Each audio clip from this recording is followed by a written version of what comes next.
There is a moment in Milarepa's life that almost anyone can understand, even someone who knows nothing of caves or yogas or the secret teachings of the masters.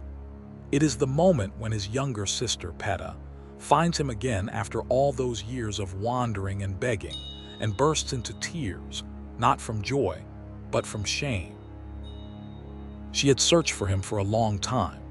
When at last she discovered him living in a high cave, she found a man so thin he looked like a skeleton, his skin a strange greenish color from years of eating nothing but nettles, his hair long and matted, and his body covered by a single threadbare cotton cloth that barely hid him.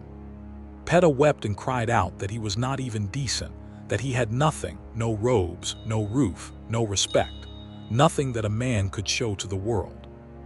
She begged him to become something proper, a learned monk perhaps, or at least a man with clothes on his back, so that she would not have to be ashamed of her own brother.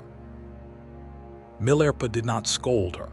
He understood her perfectly, because he too had once measured a life by what it owned. So he answered her in song, as he always did, gently turning her shame into something to think about. He told her that he was indeed naked, but that he had no shame, because the thing he was truly ashamed of was the wrongdoing he had once committed, not the lack of clothing.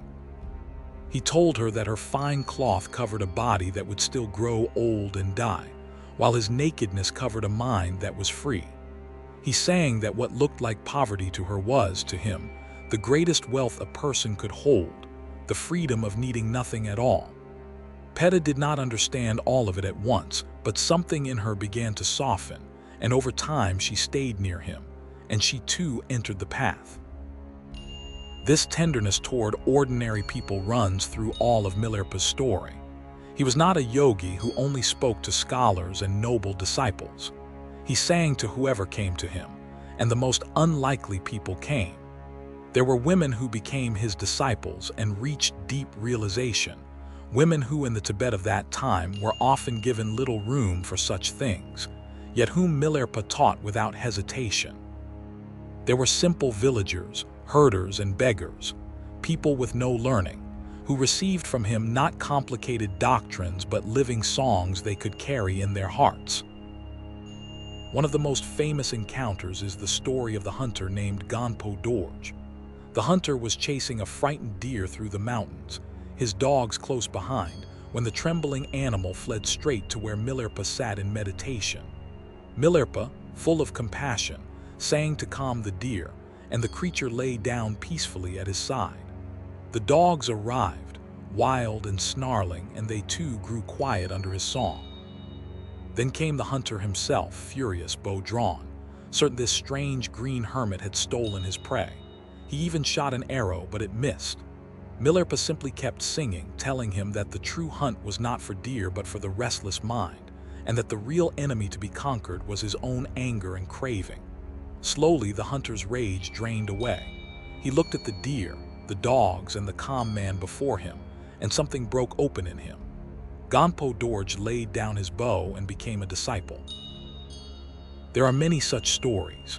Bandits who came to rob him left as followers. Hostile forces and so-called demons, the inner and outer obstacles that troubled his solitude, were not fought with violence but pacified, won over, turned into protectors of the teaching. Again and again, Milarepa reached the very people that society had given up on, the violent, the poor, the despised, and he showed them that they too could be transformed. This is perhaps the heart of why his life is so beloved. Milarepa made it unmistakably clear that liberation is not the private property of monks in fine monasteries, nor of the educated, nor of the well-born. A poor sister ashamed of her rags, a hunter with blood on his hands, a frightened woman, a wandering thief, all of them could be touched, all of them could begin again.